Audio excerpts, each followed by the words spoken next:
Okay. Check, check, check. 1, 2, 3. 1, 2, 3. We are set. Going live. Okay, welcome back to Real Cast Fishing. Your host, Glenn, with the City of Allen Fishing Field Team, COAF Field Team on YouTube. And this round, we're just doing some updates, pond fishing in particular. All right, so let's go ahead and just start things off with, well, just a recap of some of the things yours truly been doing here the past few days. Before that, we'll have a little Truly seltzer here. It's seltzer, I know. It's not the IPAs that I don't want to be drinking, but hey, it's 8% alcohol plus 8% juice concentrate, so it got the little healthiness to it. Plus, I don't have low carbs, so gotta watch the figure here. You know what I mean? Anyways, we're talking pond fishing. Most recently, there's several things that I've been doing. Going out with the bait finesse gear, ultralight bait casting, as well as shifting over to some pond fly fishing. And then in the mix of that, I've been shifting over to doing some kayak fishing. But here in the upcoming week or so, we should be making our annual run to Galveston to do some fishing on the different piers and whatnot, and possibly catch a fish or two like we've done in the past years. So I got a little live stream that's going to go on tomorrow with Amazon just to go over some of the gear we like using. And hey, do check it out. But for this one, we're talking pond fishing, and it's more of a rambling. Let's just talk about some updates of what I've been doing. And maybe that might trigger a few questions and whatnot. Xfinity. Howdy, Xfinity. How's it going? I think you were on some of the earlier live streams when I've been out there hitting a few of the ponds. So appreciate you joining today. And let me go ahead and up the window here so y'all can see some of y'all's comments. So it's much easier to do call outs compared to when I'm out there doing the mobile fishing live stream. When I'm out there with the mobile fishing live stream, I've got that harness right here, and it's really tough to well, get you a good view of what's happening on the channel as well as the chat while I'm fishing. But hey, let's go ahead and shift over to a few things. So I want to talk about pond fishing, ultralight bait casting, as well as the pond fly fishing. So let me shift over here. Here we go. Okay, so let me start out with the pond fly fishing section here. So this is the rod that I've been going out here the last few trips. This is a Redington Pursuit 8-weight, or correction, 4-weight. It's got the Echo Ion 2-3 line on there. Let me shift over here. This might be a better view here. Okay, so Echo Ion 2-3 weight. Okay, it's got a 3-weight line, weight forward, and it's the Redington Pursuit. It's only 8 feet, but it's very powerful. And I did have a little grasshopper fly on there, but I did switch it over and put on a producer fly the other day, and ended up catching a fair amount that way. And some of the key takeaways with the pond fly fishing sessions has been, and I keep reiterating it while I'm out in the field, is when you are fishing a particular pond, always stand off a few feet, if not several feet, away from the bank and then cast. There is one where I end up losing a particular bass that he was within a rod length, 8 foot away, if not less than 8 foot away from the bank. And if I just walked up there, I probably would have spooked him. But luckily, I at least had him on briefly. And hey, the producer fly that I was showing the other day works really well, but it doesn't guarantee you're going to catch them and land them, because you still got to fight them and bring them in. So, okay. The other thing that I've been doing from a pond fly fishing standpoint has been, I've been shifting over different flies. The producer fishing fly, I switched over to a foam grasshopper. And in the case of the foam grasshopper, let me see if I can show you this one. So this one right here, shift over again. Okay, this one right here is a foam grasshopper that started out as a grasshopper, but you can see I pinched the tail off. Okay, so what happened was I was getting a bunch of short striking bluegill, and with that longer tail, they were kind of nipping at it and pulling and whatnot. And so uh, I ended up just pinching the piece off, and it was good to go. And I started hooking up better at a better success rate. Let's see, Xfinity gotta go. Be back in 10. All right, we'll see you back here next video. Appreciate again you joining. As you seem to be one of the consistent ones joining over the different live streams. Okay, so that's pond fly fishing. I've been going with that 4 weight, mainly because of the convenience. I am keeping it's a 9-foot 5 weight that breaks down into 4 pieces. I have that one in my little pickup in a case, and that one's ready to go at a moment's notice. Like let's say I'm on the road, I head up to across the border to Oklahoma. I've been finding that having that ready to go, I have more tendency to fish and have that I guess versatility, having a fly rod ready to go if it seems to be that is the piece to use.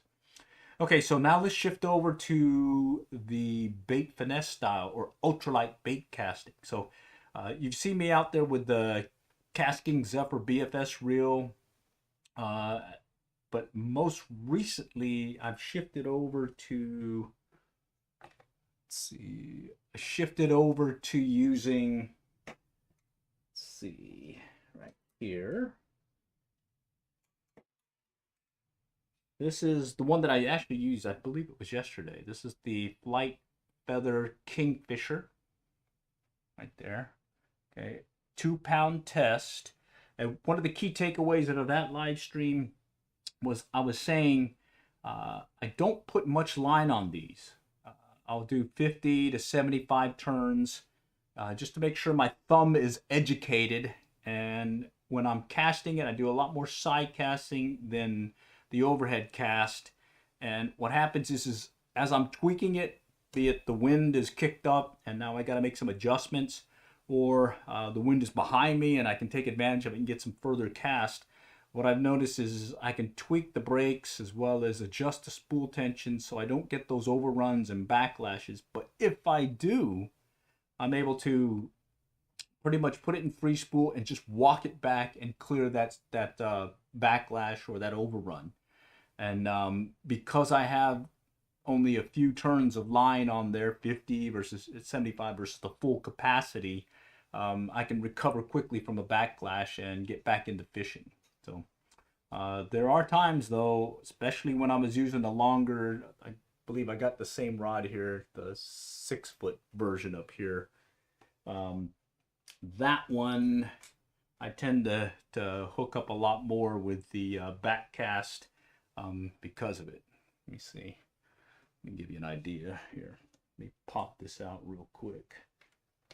Give you an idea. Let's see. Okay, bear with me. Shift. Okay. Right up there, you can see about the 5th, 6th one up is the 6-foot version of the of that ultralight fly rod in the 6-foot size. And like I was saying, that one tends to get a lot more hookups or snags on the back cast. All right, that's the GoPro, I think, turning off.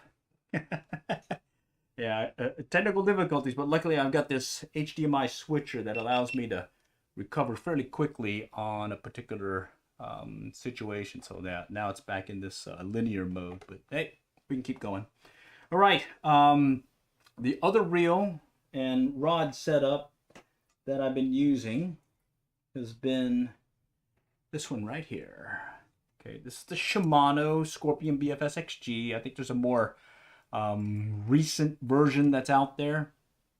And let's see, this one has 4-pound test, and I've got it on an old Berkeley Lightning rod, and it has been a pretty good one over the years. I've liked this one.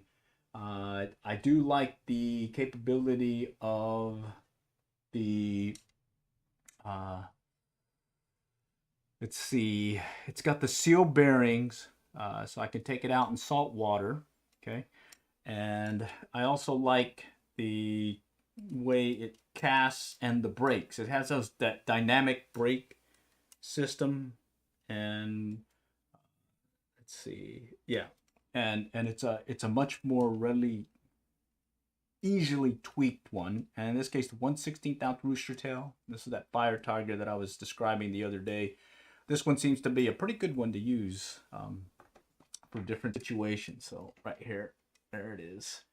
Okay, and it's a short rod, 4.5 feet, and it has been well, a consistent one for me to use, and I have used it in very, let's see, Hulk Hogan tights, very tiny, but yes, 1/16 ounce rooster tail. I've also used the Mepps Anglia inline and spinner. That's another one small, but even more has been the 1 gram or 1/64 ounce trout magnet right here.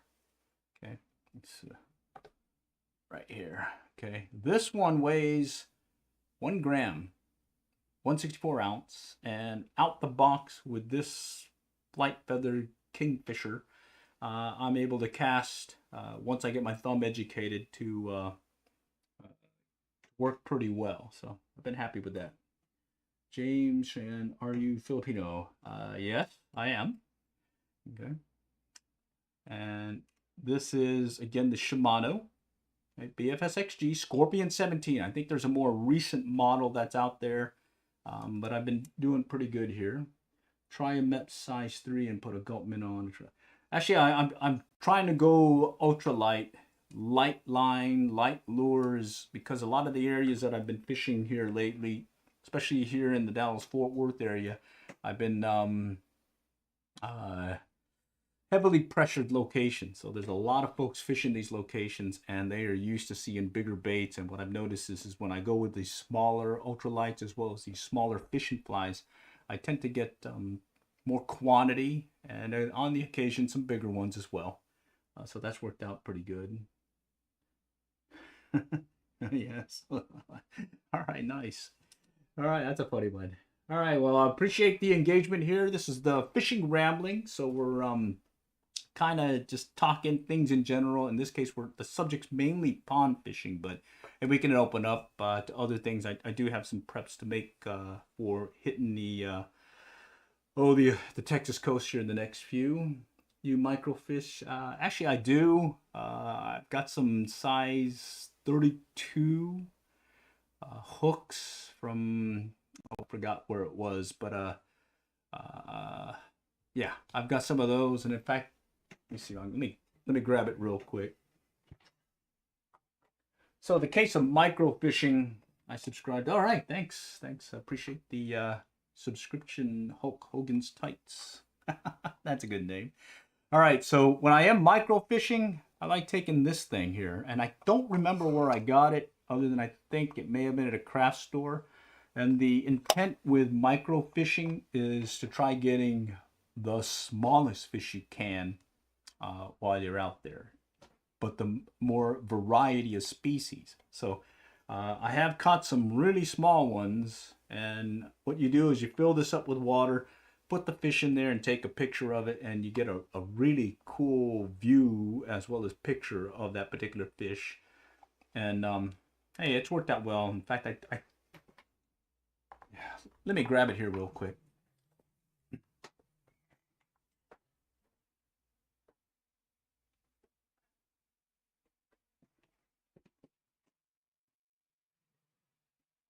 Okay, there it is.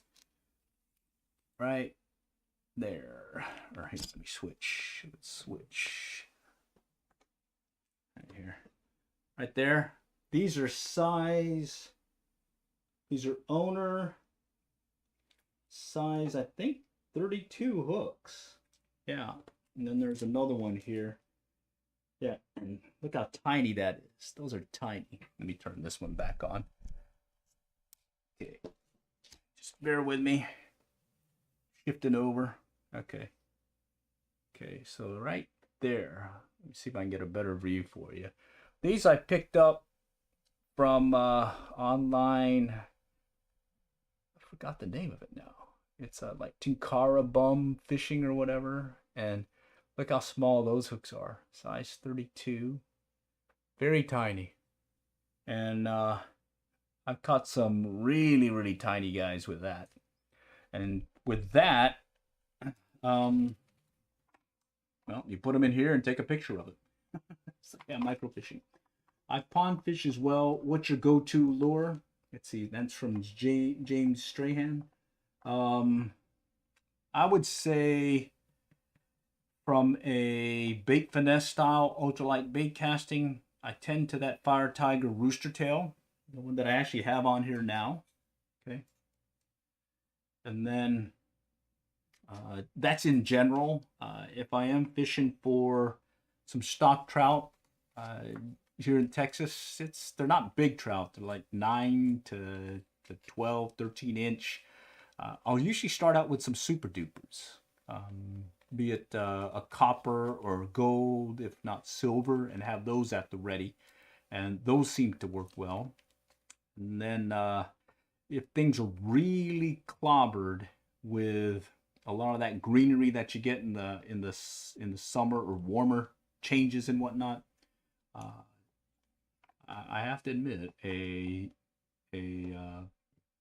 one of those Gary Yamamoto Senkos, those can be really, really good. I've gone before in some heavily fished areas, fishing them weightless and pond fishing, and caught 16, 32 bass at a go with those Senkos. And what I like about the Senko is they tend to hold on to it longer for compared to other plastics, and I think it's because it's got some salt in there that just gets them to attract. What about for bass?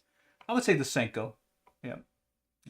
In the particular pond that I fished down the road here, the 4-inch Senko in the pumpkin with black red flake seemed to be the go-to one. I have tried a larger size Senko, the 5-inch, and they just don't seem to strike it as well as the 4. I do keep the 5 though handy, and I do have some 3-inch Senkos that I like keeping, and I tend to fish them weedless. Texas rig, I will go wacky, but typically I'll just go weedless and use it for those areas where it just gets really clobbered and whatnot. 6 Cents has some good soft baits as well. All right, excellent. Anyone make their own plastics or baits? There's several that I have. I got some kits that I've accumulated over the years. Do-it-yourself inline spinners. I've posted some information there. I've got this tool that lets you twist it on there and make some pretty cool looking spinners. Additionally, I do have some gear that I use with a microwave to melt the plastic. I think it's called Plastazol. And I've made my own Senkos. I've made different plastics as well. Some crawdad looking things and whatnot. And those work well for me. The one thing that I do notice compared to some of your store-bought baits is you do get a more slimy, softer, gooey feel, I guess, with some of the plastics that I've poured using myself. Make a 3.8-inch swim bait and Ned rigs. Asher Agin. All right, nice. All right, I do like the swim bait. There was one up at Lake Texoma that was I don't know if they even offer it anymore. The individual who was making it died. Yeah, it was a paddle tail style swim bait that it just mimicked the glass minnows or ghost minnows like they were real, and they just seemed to get more strikes compared to others with those stripers.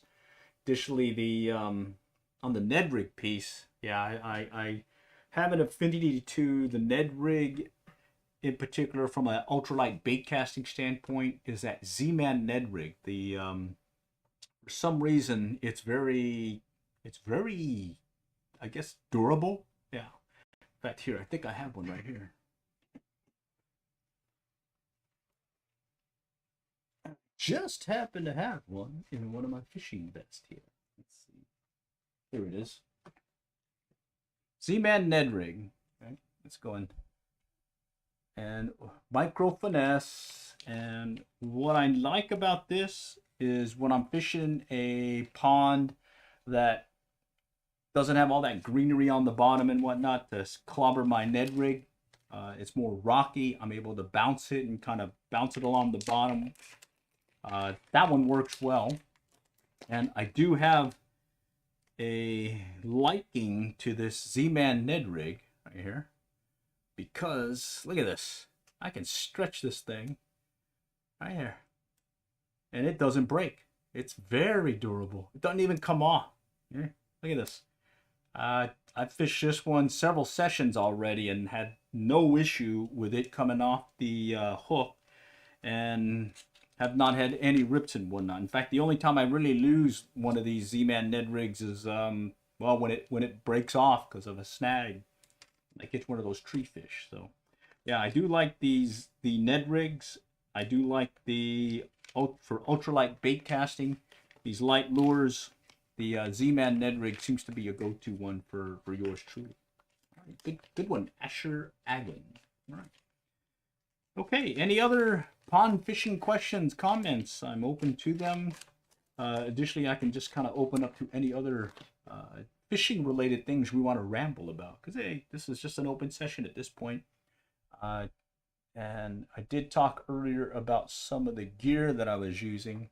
Let's see, right here. There is the Flight Feather Kingfisher, and that's an ultralight bait caster that can cast the little 1 gram trout magnet without an issue. And then I said earlier about my go-to pond fishing lure is the inline rooster tail. In particular is the Fire Tiger variant, the one with the chartreuse and orange and a gold blade. With some feathering on there. In this case, I'm using the Shimano Scorpion BFSXG. Can handle a 1/6 ounce rooster tail, no problem. Ultralight bait casting. And then again, as I was always saying, the this baby right here works really well for that 1 gram trout magnet right out the box. So mainly just got to play around with your thumb and get it educated, as well as make some adjustments in the spool tension and the brakes. And then I was mentioning about the little 4-weight 8-foot fly rod that I've been using here lately, hitting the pond. So when you see me out there mobile fishing live streaming, yours truly is pretty much using that gear in particular. All right, let me just make some adjustments. This is my old school stuff here. There's no autofocus on this baby. This is just take your hand and adjust the manual focus with your hands, and woo, you got some high-tech gear here. Well, actually, I spend most of my stuff on the fishing gear instead of the camera gear. A lot of my stuff is secondhand. So got an old Canon T2i that I picked up secondhand, and then I got a GoPro that I think I got off of eBay. In fact, yep, that just turned off there. All right. Any other call-outs, questions? We got time. Just having a good old time, just chilling here on an impromptu session of the Fishing Ramblings. I will repost this as an audio podcast, and I try to call out any comments in the chat so that those who are listening on the podcast version of this can also, I guess, in understand what the conversation's about. Okay, let's see. Other things to keep in your back pocket. So do stay tuned over the course of the next week or so. We're going to make our annual run to Galveston. There's going to be a live stream I'll do tomorrow on Amazon that'll just talk about some of the fishing gear that I like using.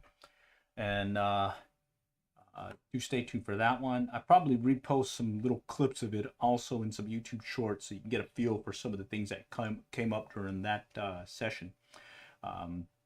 But some of the key things that we'll point out is the gear-wise, some of the line, as well as the crimping and leaders that I will put together in preparation. Because hey, last year we did pretty good, and the year before that we caught some nice size reds and whatnot.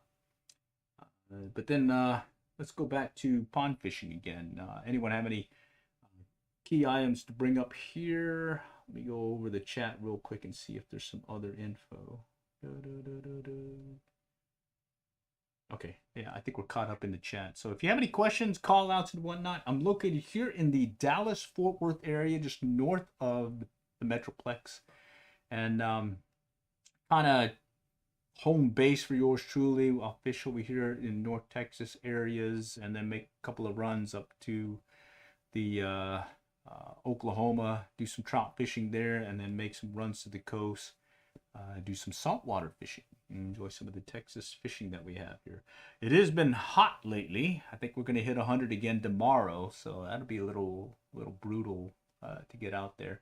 And then the last 2 live streams that I've done, let's see, one lasted about just short of 2 hours, if not 2 hours, and then the phone overheated on me, so that kind of threw a curve my way when I was anticipating to get a few other things here. But okay, let me see if I can look up real quick some stuff that may want to call out.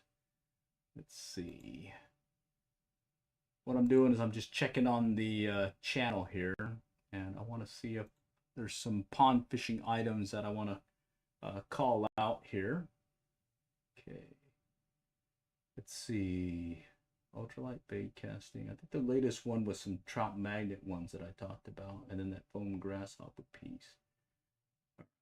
Okay, here, let's go take a look at this trout magnet one. Okay. Bear with me, I'm going to kick it out here on YouTube. Okay. All right, bear with me. Okay. All right. I gotta shift some stuff real quick. Okay. Let's see. Okay. Here we go. All right. So I'm kind of doing this on the fly here. So let's see if I can get it. Okay. All right. There we go. All right, so let me drop this down and bring this up. And here I'm just going to go over one of the deals that we did here. Okay. All right, let me turn the monitor off. Okay. All right.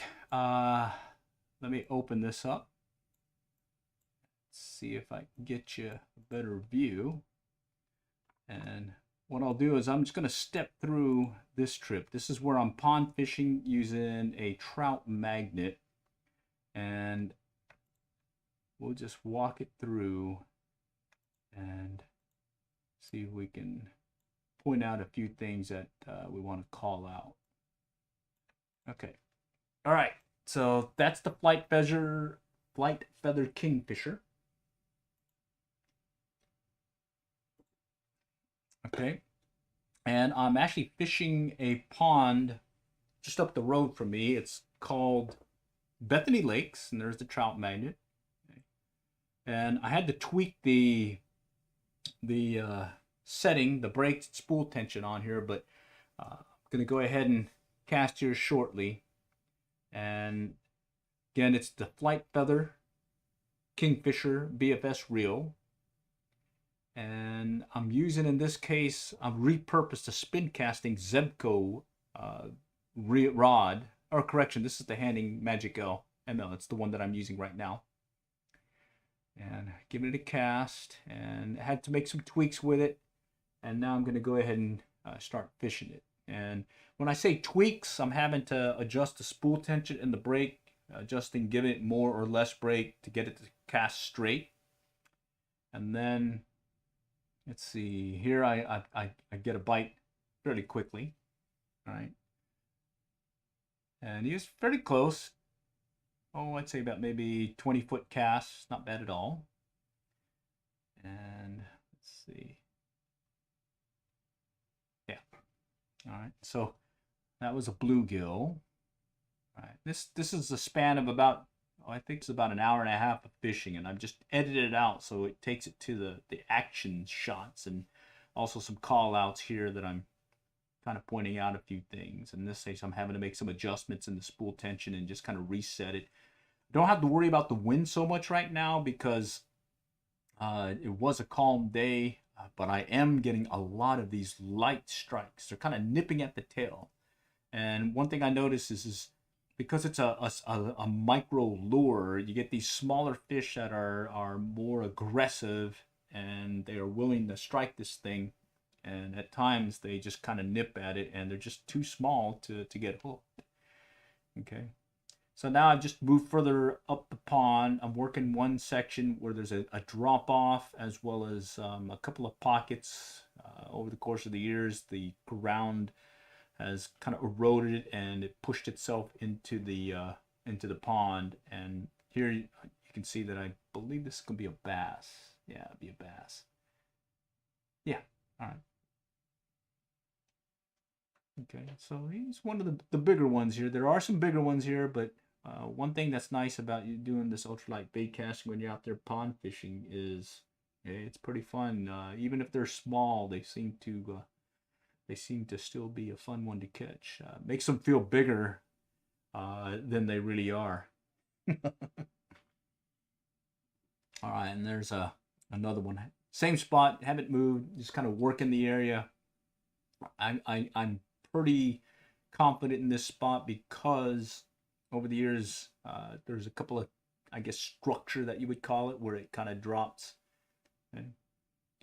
Here I think I've moved further along the pond. Get another hit here. And one thing to again call out is before I actually walk up to the bank, I'm actually casting 10 to 15 feet off the bank before I actually walk it up. All right. Here I'm in the back pond. There's a feeder creek and there's some water flowing into this section. And this time of day, typically I'll see a lot of bass, bluegill kind of feeding in the shallows. I believe it's like 6:30, 7 o'clock-ish. And they'll work to this one shallow section. So what happens is there's a deep section where the feeder creek runs through, and then as it slopes back up to the other bank, sort of like a little point, it's like a little shallow flats area where the bass, bluegill tend to run. And over the years, it's been a consistent place to catch a fish or two there. So yeah, here is another a little bass. Okay. And again, this is all in that 1 gram trout magnet, and straight out the box, no customization to the fishing reel I'm using. Just really training the thumb to feather it as needed. Again, and I mentioned earlier in the live stream how I don't put a full spool of line. Instead, I'll put about 50 to 75 turns or so on the line. And what that does is it does two things. It allows me to recover from a backlash fairly quickly. And then at the same time, it does make the spool a little lighter. Not so bad with the Kingfisher, the Flight Feather Kingfisher, but with the Casking Zephyr, the BFS reel that you discounted one that you can pick up on Amazon, that one seems to make a big difference in the weight of your spool and having a full capacity versus less capacity or less line on the spool. So you're not spooling it to the full capacity that it offers. Okay. So yeah, this is a pretty fun trip. You know, pond fishing. Taking the opportunity to get out there, do some fishing. The key thing, and it's you know, get asked the question, what's the best time to go fishing?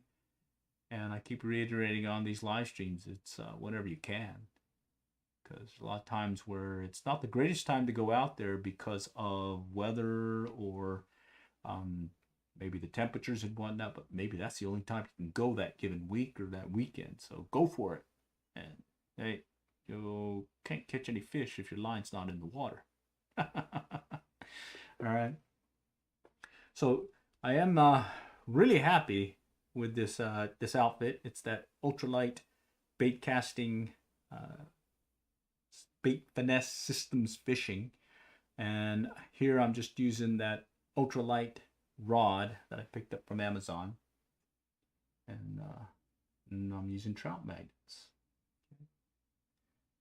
Okay, so let me pause here and shift over real quick. All right, anyone have any questions? All right, we're back over here. Okay, all right, Xfinity, I'm back. All right, welcome back, Xfinity. We're just going over some past trips. In that last video right here, that's what I was using. Flight Feather Kingfisher handing ultralight rod, 4.5 foot. Forego on the 6 foot because I side cast more than I back cast, or correction, overhead cast when I'm using bait finesse gear. All right. Also did mention the Z-Man Ned rig. Someone had mentioned about Ned rigs in general, and one of the key things is the strength of this lure. I mean, you can stretch it. It doesn't break. All right, so that's pretty cool. Any backlash? Yes, you do get backlashes, especially when you're tweaking it. And then the other thing that you got to be careful of is when you, let's say there's a strong wind ahead of you coming into you. You do have to tweak your release as well as the brakes possibly, versus if it was against or with the wind, or if you're casting where the wind is coming more to your side. What I noticed with ultralight bait casting is those little changes in that wind seem to affect it a lot more than your traditional bait casting, and it's because you are using more ultralights. I have a few of the Shimano DC reels that have the brakes. Best thing I ever bought. Nice. All right, cool. Yeah, I do like the Shimano.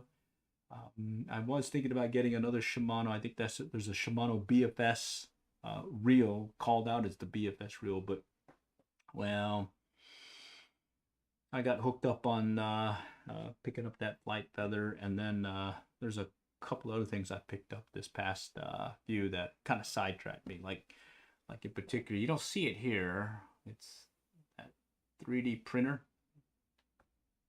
Let's see. Can't see it too well.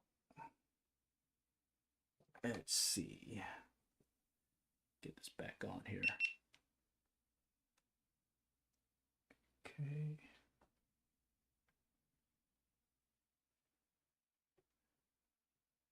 Yeah, the GoPro will turn off every once in a while on me, so I got to tweak it. Anyways, let's see. Let me do my old school autofocus manual one right there. Right in the back there, you'll see a 3D printer. That's what I've been using to make these ultralight lures, more like crankbaits and poppers and whatnot. There. Then of course you'll see that I got another hobby, metal detecting. All right. Anyhow, I do tend to do more fishing than the other things, but you always have to have something to keep you busy. Yeah. All right. DC brakes, or the Shimano DC. Yeah, I do like the Shimano. I have heard some good things about some of the stuff that's been coming out here recently, and I have noticed in general bait finesse gear has dropped in price compared to 4 or 5 years ago. 4 or 5 years ago, $600 was basically the norm in getting you started, and that's a little bit too much for yours truly. Okay. All right, and something's weird. I can't tell if you guys can still see what I'm showing because I think it's out of sync for some reason. So I think there's a delay. Yeah, there might be a delay because I'm watching over here to my left that it looks like things are. Yeah, it's like a slight delay. All right, well, I can't go by that. Let me let it run. Okay. Any other questions that anyone has to have to call out? All right. Well, shoot. Let me go ahead and shift back over then to the ultralight bait casting session that I was out there with. Okay, so here it is again, trout magnet. Oh, wait a minute. I got to shift over scenes right there. Got the trout magnet, and I'm kind of fishing as long as I can. And you can see it's starting to get dark. Little sunset in the background there, and I'm trying to catch one more. Oh, shoot. Now, bear with me. We got a little commercial break. Okay, got another commercial break here. Let's just kind of get through that one here. Okay. Oh, wow, it's done. Oh, shoot.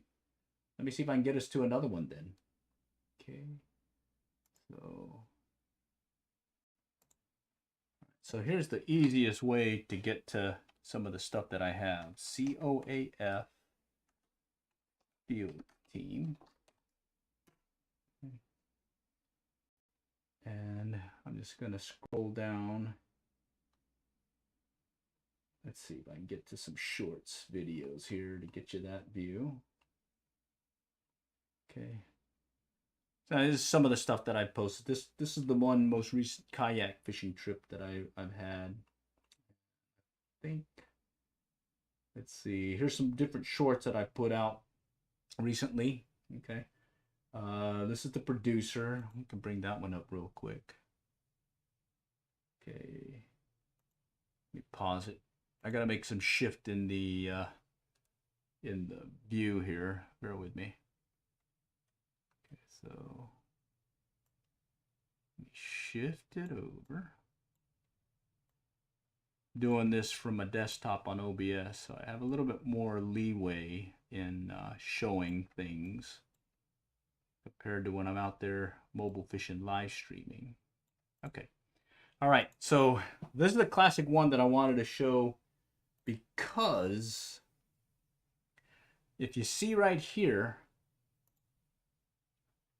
right by these cypress knees, right at the bottom of the view here, okay, that when I caught this fish, it was about right here, so about a rod length away, 8 foot away from the bank, and I had hooked into him as I was standing off from the bank, and I did not spook him. And that was the key thing I was trying to stress to folks, was when you are pond fishing, don't walk straight to the bank and immediately start fishing there. Stand off first and clear that area, because the first thing you want the fish to see is your lure. Not you, not your shadow, not your footsteps or feel its footsteps. Instead, you want to just present your lure to it. And then at that point, it increases your chances. I don't know how many times I've caught fish up close to the bank that I probably would have spooked if I didn't follow that. Okay, so this next one is, here I'm just reiterating the inline spinner that I like to use. It's the Fire Tiger. I'm using the Shimano Scorpion BFS, yeah. And it's the Fire Tiger. And for some reason, that Fire Tiger seems to do the best when it comes to catching things. It's sort of like a go-to lure in general. In the background, you will see some super dupers that I'm showing. And let's see, I got a delay in the chat, so if anything's coming in the chat, I may not be able to see it. So bear with me. I think I have to detach it so I can see it. There we go. Okay. All right, here we go. How's it going? What's a good BFS setup from Duck River Outdoors? From a budget standpoint, the way maybe it's easier just to tell you how I got started.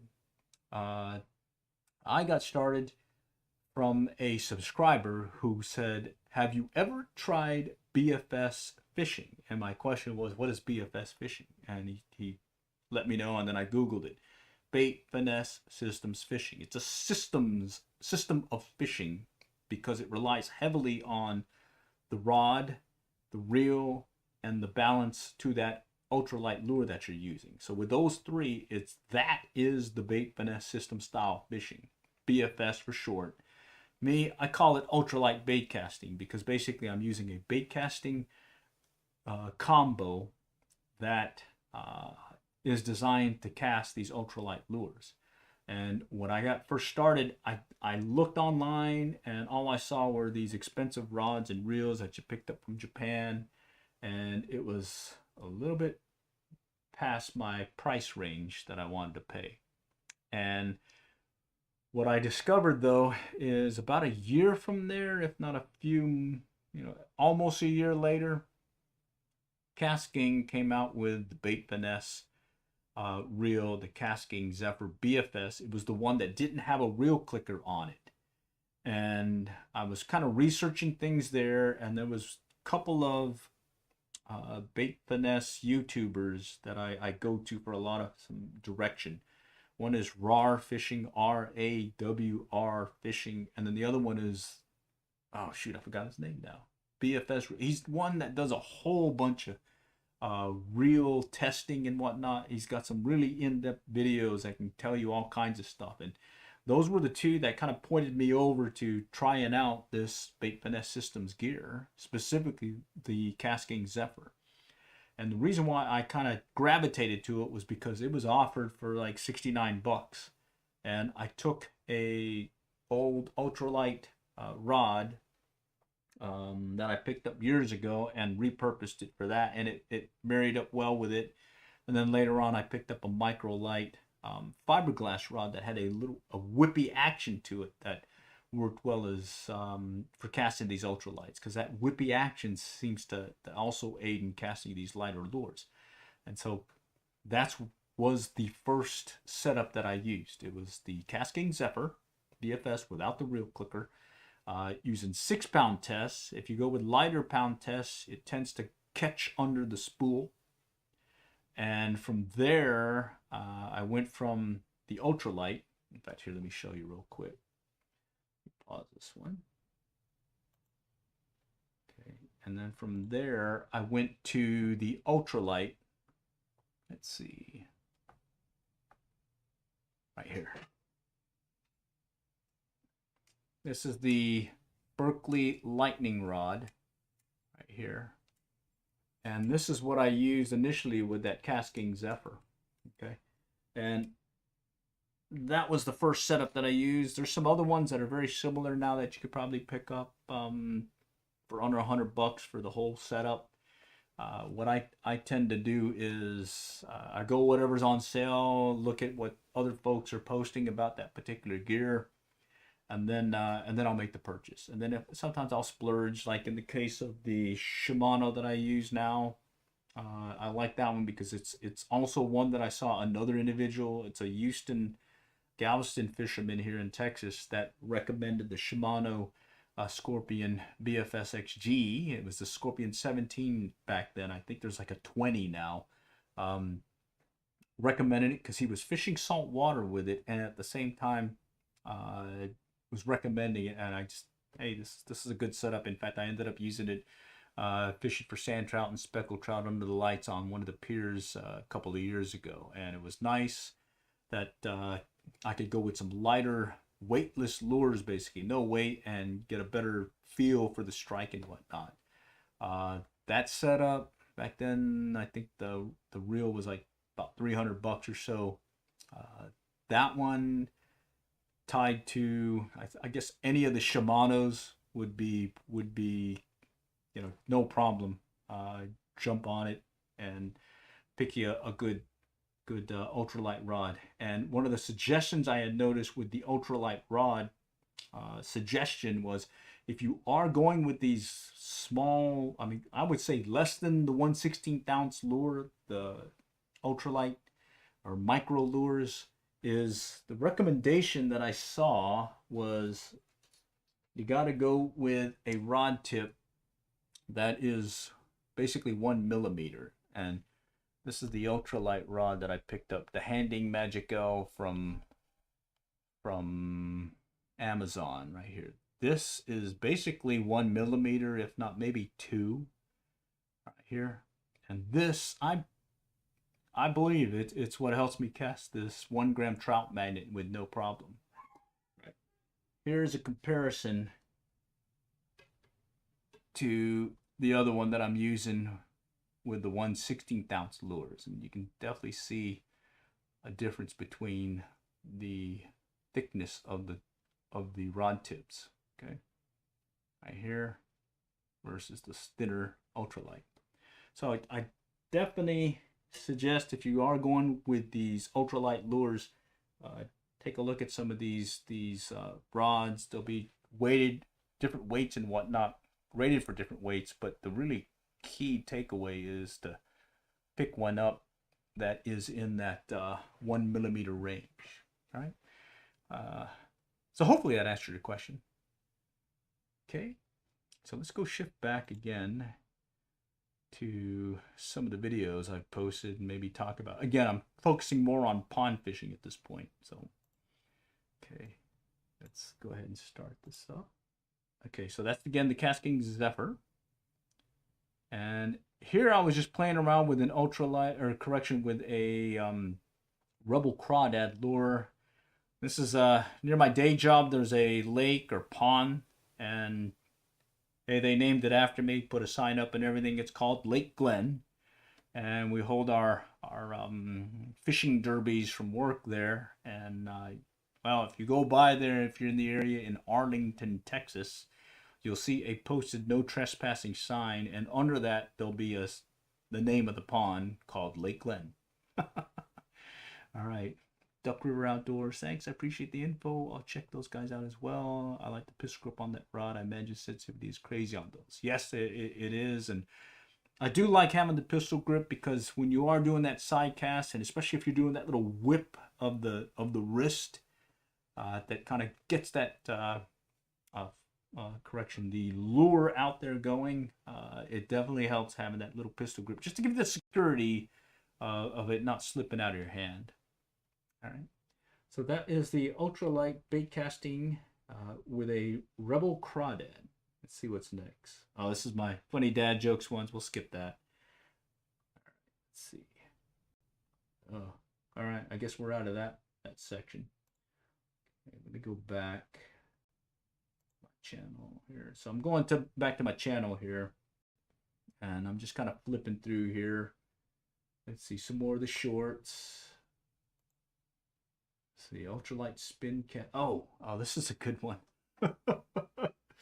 Okay, so for some reason I had the hankering to pull out the old spin casting gear. Okay, and what it was I started out with a Zebco.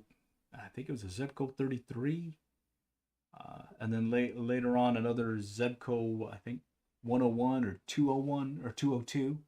I started out fishing with one of those closed face spin casters, and then later on I went to a spinning reel, and then from there I went on to, I think it was like a Penn level wind, old school, bait caster.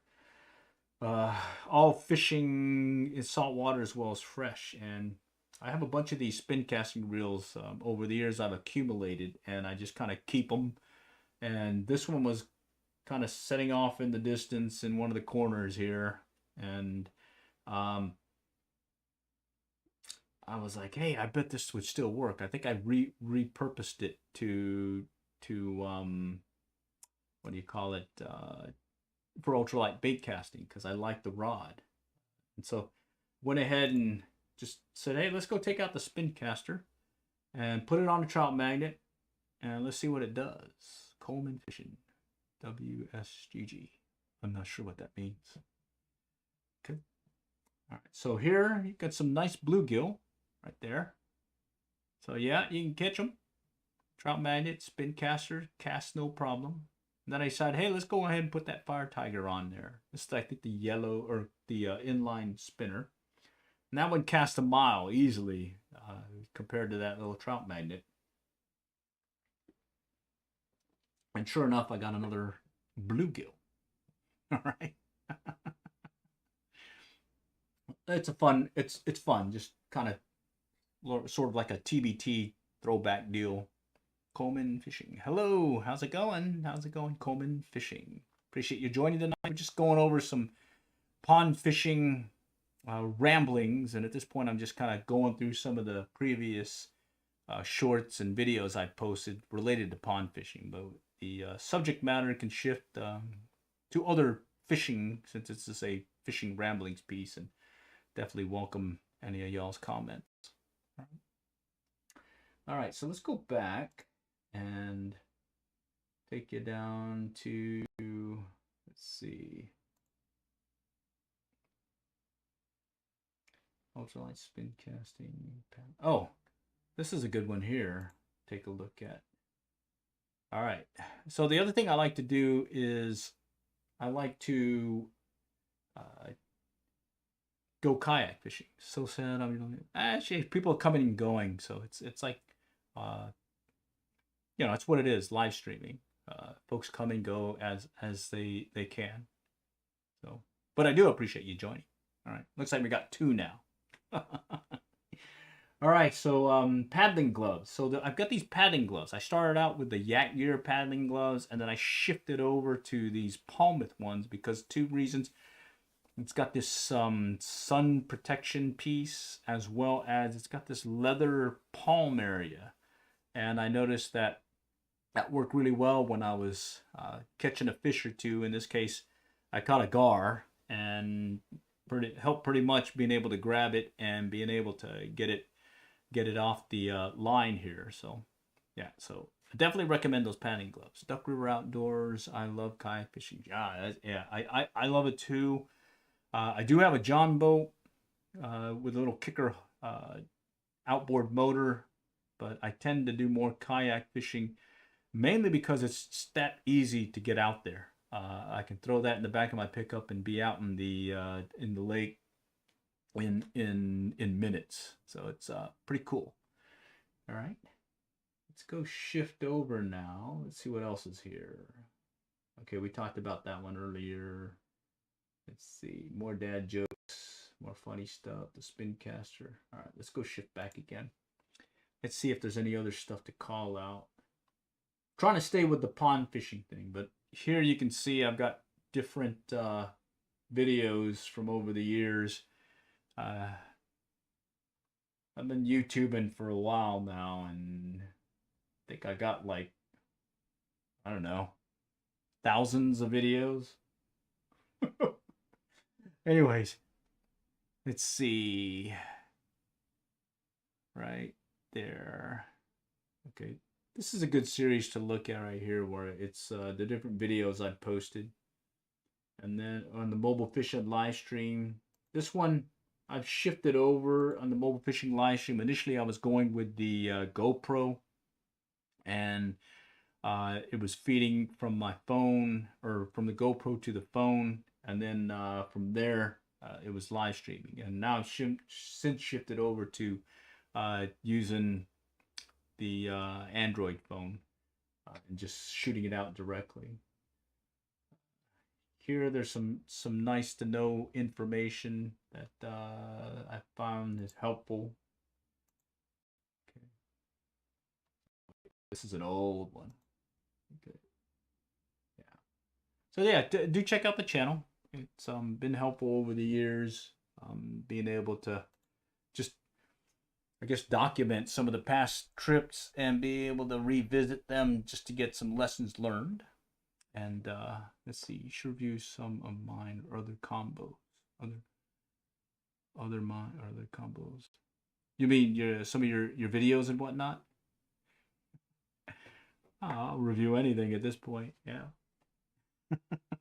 It's fun. As long as it's fishing related, it's no big issue here.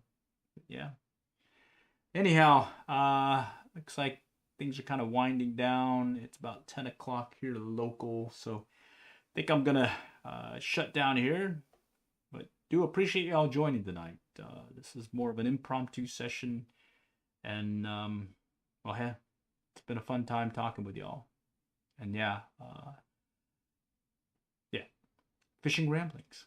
All right, cool beans. Anyhow, I've been using this setup for these ramblings mainly because I can shift cameras. I do have to kind of watch the GoPro because it just throw. Just join. I'm sorry. Yeah, but hey, stay tuned. I've got the mobile fishing live stream that I'll do again over the course of the next few days. Maybe on the coast on one of them, and then tomorrow I've got one that I'm going to be posting on Amazon to go over some of the fishing gear that we'll be using for this upcoming trip, specifically from a pure fishing standpoint. So, like, I don't know if you'll see it too well. Back here in the corner, there's several pure rods that I've got prepped. That's going to be going to the coast with yours truly. Normally I'll bring some surf casting gear, but we tend to find that I get better, I guess the success rate landing them when I'm using the pier rods or these boat rods instead. Caught some 5-foot sharks, some 40+ inch redfish and bull reds, as well as some of the big uglies. So yeah, it does help having that heavier, stiffer rod compared to the surf casting gear with that whippy tip. All right. Again, appreciate you, and stay tuned. We'll do another one of these. All right. All for now. Next time.